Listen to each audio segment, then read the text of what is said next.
So we're back from commercial break, and good afternoon, Mr. Larkin. We have you here with us on our Injured Federal Workers Comp podcast. How are you today? Very good. Thank you, Dr. Eising. How are Okay, you doing? I'm doing terrific. Thank you for joining us on our Injured Federal Workers podcast. So can you please tell us a little bit about yourself? Okay. I worked in the post office for 42 years. I was a union rep my last 30 years. First case I handled was a workers' comp case. And I found out how to connect with the workers' comp people. I had some training along the years, and I was able to help people in all crafts, all federal agencies.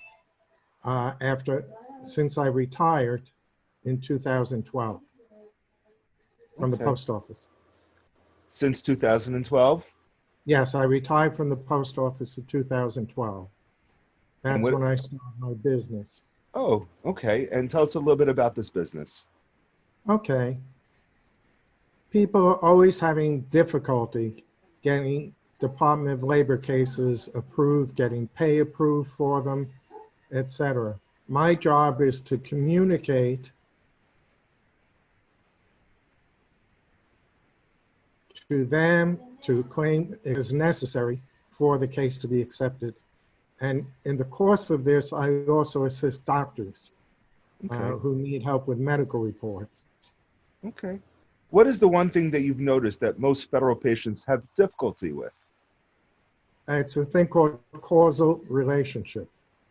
What it means is a doctor not only has to explain that you have a medical condition and state that it's caused by the job, but the doctor has to explain how the particular accident or work that was done resulted in that medical condition. Okay. Do you have an interesting story that you don't mind sharing regarding federal workers' comp, whether it's this or something else? Yeah, I have a person got hurt. He was a mail handler. He got hurt in 2012 and he filed a compensation claim. This was before he even knew me.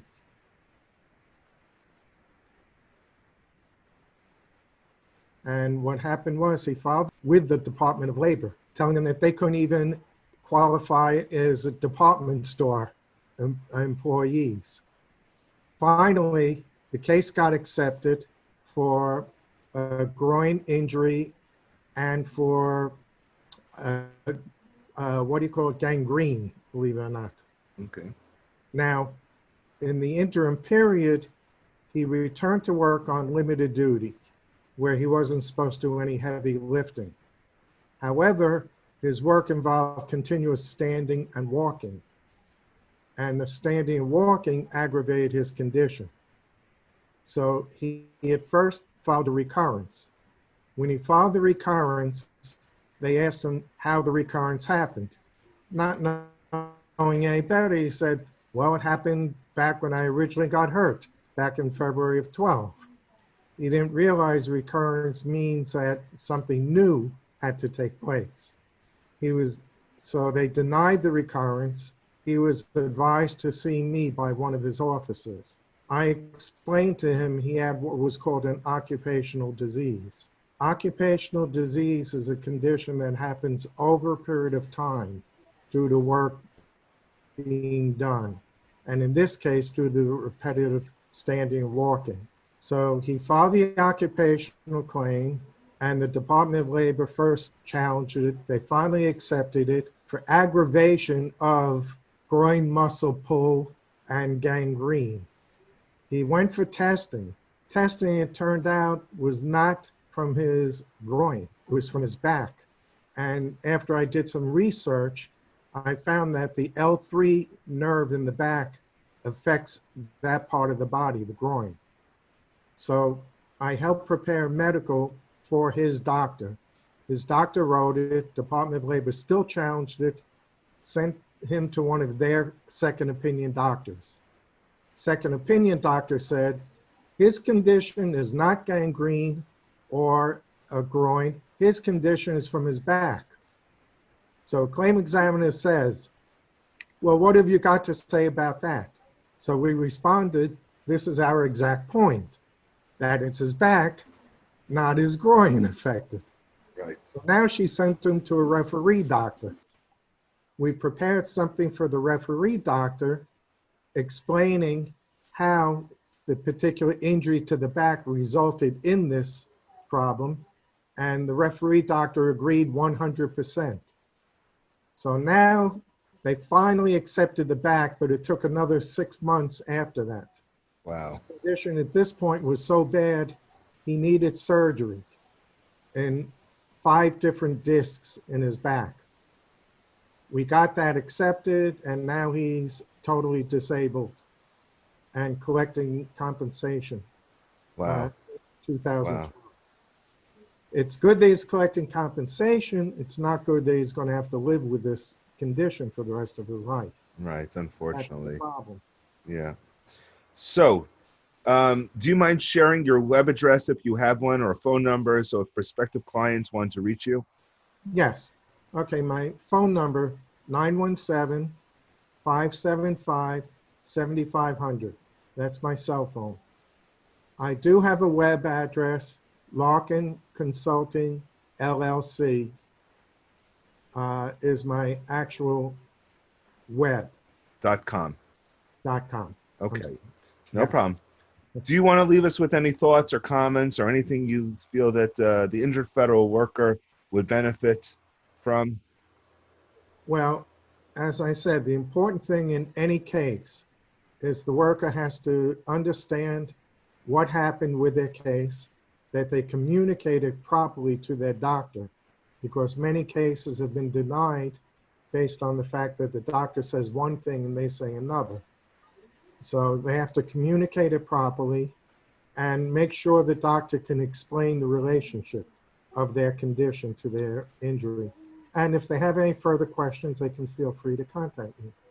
Well, thank you so much, Steve. It was wonderful chatting it up with you, and hopefully some of our listeners will benefit from this interview. And we'll be right back from our commercial break. Thank you, doctor. Be well. You too. Are you a federal worker that has been injured on the job? Are you struggling to find a doctor who knows how to navigate DOL and OWCP paperwork? There are 2 types of injury claim. A CA1 is for traumatic injury claim, and a CA2 is for an occupational disease claim. Traumatic injury means in one moment you get hurt and then report it. Occupational disease claims to refer to an injury that took place over a period of time and then reported. Here's a tidbit. On the CA1, check off on the first page that you want COP so you won't lose out on pay. Please call 800-535-5261 to see if we can help you with the medical paperwork and recover from those injuries. www.federalworkerscompdoctors.com, as we have 2 decades worth of experience, and check on our Google review. All right, let's continue where we left off. Right? We spoke about going to the doctor and bringing paperwork. So what paperwork are you supposed to bring? You're supposed to bring a CA1. You're supposed to bring your CA16. You're supposed to bring your certificate. I ask you, why do you think I'm telling you to bring all those things? Why? A, doctor has to know that you filed your paperwork, right? If you don't have a case number, which we'll talk about probably later in this episode or the next episode, okay? What's the proof that you got hurt? This is the proof that you can go to a doctor and say, I got hurt, right? Because you could say it happened on the job. What's the proof? You didn't file anything. You didn't do anything, okay? So you bring to the doctor your paperwork. Why am I telling you to bring the doctor your paperwork? Not just for proof, okay? Let's think about this for a second. On the CA1, you wrote down, you stated how the injury occurred. Let's give a couple different scenarios of how it would play out. You write on a CA1 that you trip and fall and you land face forward, downward. Did you say which body part you got hurt? What? Now you could tell the doctor it's your head, or you could say it's your knee, or you could say it's your big toe, or you say it's your nose, right? But they don't know it. And the Department of Labor doesn't know it. So if nobody knows what you're talking about, you're leaving it as vague as possible for everyone to figure out what do you think is going to happen to your case. What do you think's going to happen? Problems, people, problems. Right? Give you another scenario. Someone says they got hurt on the job. And they go to one doctor and they say they got hurt on their right leg. Oh, got hurt on their right leg.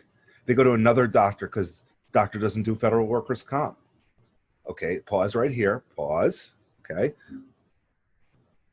If the doctor doesn't know federal workers' comp, don't go there. Right?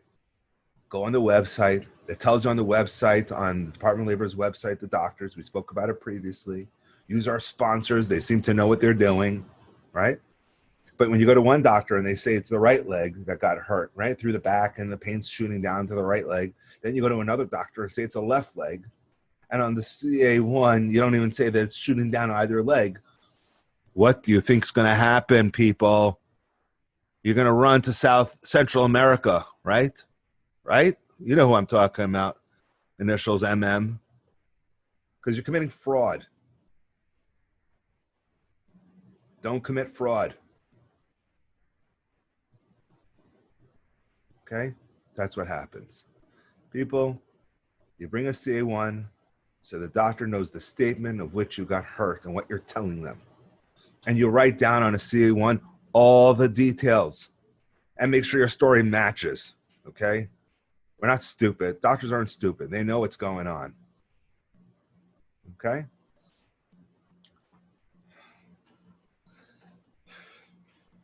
Bring your CA1, CA16 to the doctor so the doctor knows why you got hurt. Okay? That's the purpose of bringing it. It corroborates your story. The story doesn't change. Okay? So when we come back, let's find out what will happen next in our wonderful Injured Federal Workers podcast.